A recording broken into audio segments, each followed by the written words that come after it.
This is Steve from Boxing UK. Absolutely delighted to be joined by MTK Global's Lee Eaton. How are you, Lee? Very good, mate. How are you? Very well. Recovering from the weekend's boxing? Yes. It was good. It was a pretty good weekend, wasn't it, really? It was. Talk about that in a minute, but 2020, mate, how mad's that been? And it still ain't over. Essex and London's gone into Tier 3 today. It's mad. If you told me last year when I got off that plane from Japan that this is going to happen, never in a million years. No, we were at the Golden Contract semis in February at your call. Yeah. And then, believe it or not, the very last show we went to before the lockdown was the MTK Fight Night at Newcastle. Yeah.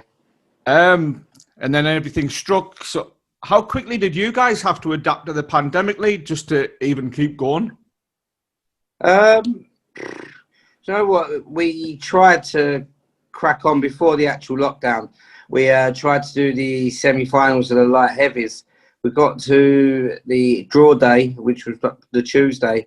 Was going to do the draw, and then about an hour before the draw, I got a phone call to say, look, it ain't happening. It's off.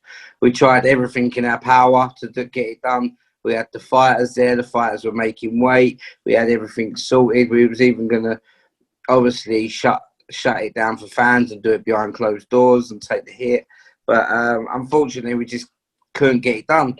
So that was March, middle of March anyway.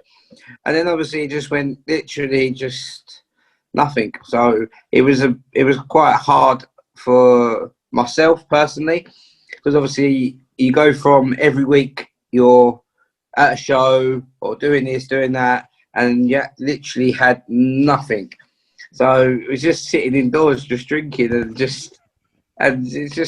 it gets on top of you. It ain't good, is it? And it is what it is. And then after a little while, we started looking at we're gonna get a show here and that. Then it got pushed back a bit. It kept getting pushed back, and then obviously we got the shows in August. So it was a lot of planning for that, and then obviously since August we've been non-stop. Yeah. Before we talk about the shows, Lee, it's obviously not for MTK. It's not just putting the shows on, but you obviously look after fighters. Yeah. How many fighters did you have on the phone actually quite worried about what was going on? Still getting them. Do you know what? It's hard. Obviously, this is fighters' careers we're talking about. It's their livelihood. It's their mental health. So it has been a very, very hard year to let people know. Some people are basically just telling them, look, I'm sorry, there's nothing at the minute. I can't do anything for you. And it's quite heartbreaking to see some of the boys obviously not in very good place and that. So listen, I always send a text every couple of weeks just how are you? Do you know what I mean? Just to double check on people and that. Not even the boxers, even everybody in boxing. Obviously, there's a lot of people in boxing that we talk to daily and stuff like that. So you go from speaking to them daily and then obviously not speaking to them for weeks. So you've got to just keep an eye on yourself and your friends and family in these times. It's been pretty hard. Yeah, good man for doing that, Lee. Looking at a positive, since you've getting the boxing back on the road, MTK have had some cracking fights. Well, that's what we do, isn't it? And some upsets. I mean, you've got John O'Carroll and Maxie Hughes. You've got some resurrected stars, Jay Harris. You're pleased with how it's gone? And that's before we even talk about the Golden Contract. Yeah, Maxie Hughes had a brilliant lockdown, hasn't he? So couldn't happen to a nicer fella. Maxie Hughes is a lovely bloke. He's and he's on me now. When am I fighting? Speaking to him about a fight now. Sometimes you don't even have to ask him. He just, I'll fight him. Former world champions, whatever, former world title challengers, any of them. He'll fight anyone. So, listen, been really happy with the show. Started in August. We done 3 in four weeks, something like that. Then we had the Golden Contract finals for the super lightweights. Then we had the October show. So yeah, listen, we've had some cracking fights, we've had some upsets. It's been an enjoyable few months. Now it's the planning to get ready for 2021. The last Golden Contract finals, you had two characters came out on top there, Jazza and Ricard. Ricard Bolotniks is a madman, absolute madman. he had me in stitches. Even out in Latvia, spent a bit of time with him over the last year. He's a lovely fella, and it's brilliant to see the characters and to see what it meant to him and to win that Golden Contract. I remember the first conversation I had with his manager, Vadim, and Vadim was like, we're going to win this. I was like, you've got no chance. Obviously, I was like, nah, you've got no chance. Like, just having a bit of banter sort of thing, thinking that. So I actually believed that he had no chance. And he's gone in and he's won. So fair play to him. I hope he has a great Christmas and look forward to a big 2021. Jazza Dickens, another unbelievable person. Do you know what the thing people don't realise? Jazza Dickens, after he won the final, he went into Ryan's dressing room. Ryan's kids are there, probably 9-ish and 12-ish, something like that.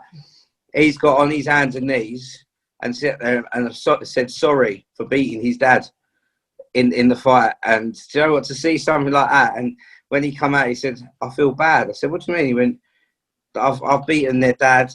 I've ruined his world title dreams. I said, Jazza, it's boxing at the end of the day. Like you've put on performance of your career. Obviously, Ryan, you beat Ryan. Listen, Ryan will come back. But to see someone like that, how nice of a person, Jazza, unbelievable. Sorry about that. That's all right, mate. Someone just tried ringing. Yeah, it's unbelievable to see someone like a character like Jazza. So yeah, no, it was great. It was a great night. Harlem Eubank versus Danny Darko, another great fight and some good prospects on the show. Absolutely. What's the future for the Golden Contract, Lee? Because obviously everybody will be looking for another division one the next year, you would assume. At the minute, I think we've got a few things happening. Pardon me, sorry. A few things happening away from the Golden Contract. But listen, I'd like to see it again. But if it happens, it happens. If it don't, it doesn't. There's no definites yet. So can't have you here, Lee, without putting your MTK hat on. Talking about the weekend's boxing. Hugo Fury first, because obviously you've got a lot of connections with both Team Furies. Yep. How did you think Hugo did? Very well. Very good performance. Obviously a bad cut, but bossed the fight. Really good. Kerry Case is unbelievable with a cut. Peter Fury, I enjoy listening to him in the corner. He's obviously a great boxing man. Really good, mature performance.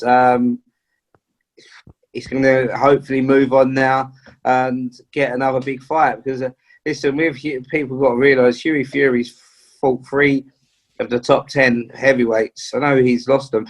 Joseph Parker, I'm pretty sure he could have won that. It was nip and tuck. Povetkin and Pulev.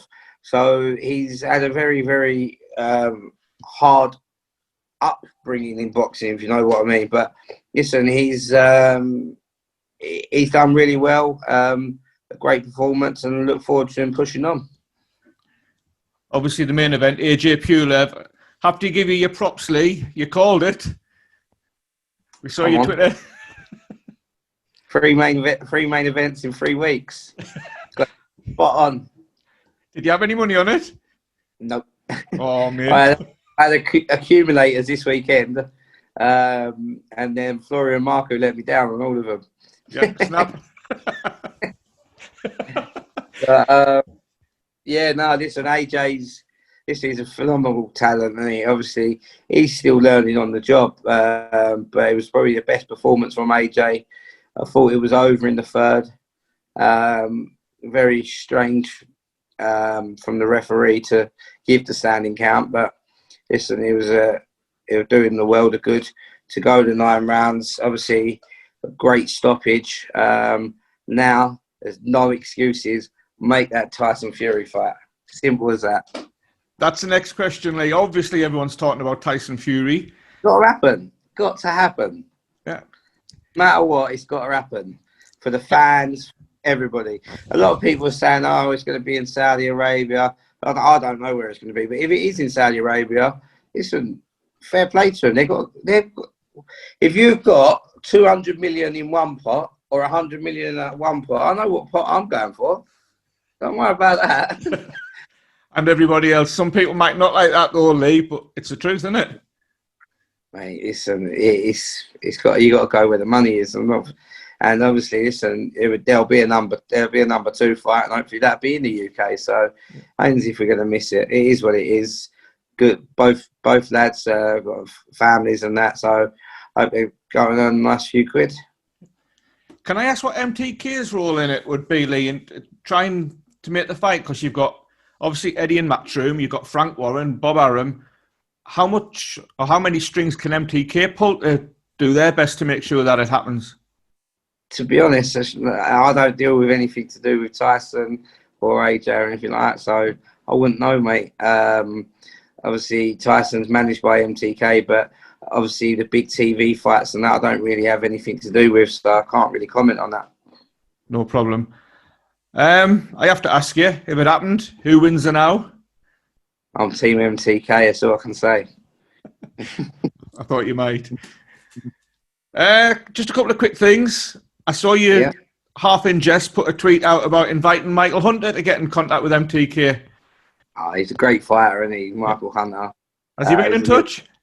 No, he hasn't. It's a little bit of a joke. But yeah, no, listen, Michael Hunter is a brilliant fighter. Obviously, he's been well known. He's not signed with anybody, so it was just a little joke, but he ain't got in contact.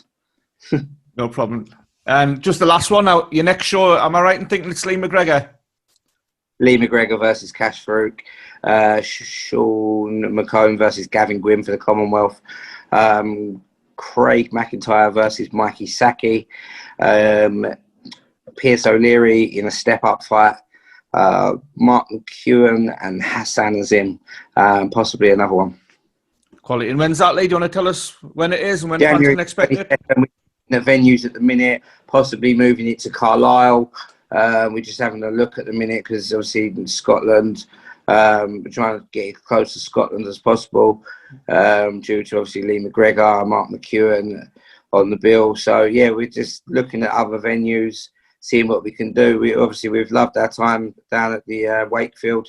January, if we go there, January will be our last show there due to obviously bookings. They've got the venue booked for the next 3 months. But yeah, we're looking to get fans back. We want fans back, no matter what. It's all about having fans back in that arena. So that's our main aim at the minute. Obviously, February we got Liam Walsh versus Paul Hyland Jr. We're looking at venues down the south. Obviously, we was going to look at obviously a few venues in London and Essex, but that's not possible at the minute because of the tier 3. So we're just looking at obviously the backer end of Essex or up in Suffolk. So we'll see. We just want fans back. Fans deserve to see these fights. Some cracking fights being made. We've got plenty more announcements to come up. 2021 is going to be a big year for MTK. Good man, and well said on the fans because it's been a little while since you've heard these Geordie tones ringside, mate. Oh, mate, you know what? I was watching the boxing the other day, and to hear the fans was like unbelievable. And I can't wait to actually be in a venue and have fans there because a lot of the shows I just sit right now. I've always sat ringside, and the last 4 or 5 months just sat right at the back of the venue, out the way, and it's just not been the same. The excitement's not there and stuff like that. So I'm just looking forward to having fans back. Yeah, you did have Tony Bellew at the last one though. He made up for about 1,000. Yeah, he always supports. Obviously, he's Jazza's manager, but he's always supported MTK. He's a good friend of MTK, so it's good to have him at the shows. Good man. Lee Eaton, just remains to wish you Merry Christmas, mate. Have a good Christmas, mate. Thanks for having me on. You're very welcome. All the best for 2021 and hope to see you ringside soon, mate. Take care, mate. Thank you. Lovely. Cheers. Take care, Lee. Bye, mate.